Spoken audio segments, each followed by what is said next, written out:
Ako po si John Raven Dominguez, ang operator ng DTF3 4 heads dito sa Audion 2. Dito ay nagamit ng 7 days na may total 200 plus meters na lang last week. Ito naman po yung printer head. Ito naman po yung cutting na may 100% good condition naman. Ganito naman mag-head clean.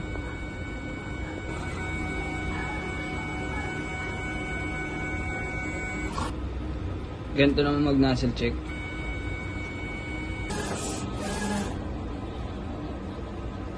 Ito naman po yung ink system, tama lang ang level. May tank, nilinis kahapon. Ito naman po yung ABR. Dito naman ang stock sa Tanyus. Ito naman po yung weekly physical inventory ko. Ito naman yung consumables withdrawal.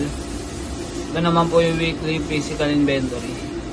Ito naman po yung daily checklist. Maraming salamat.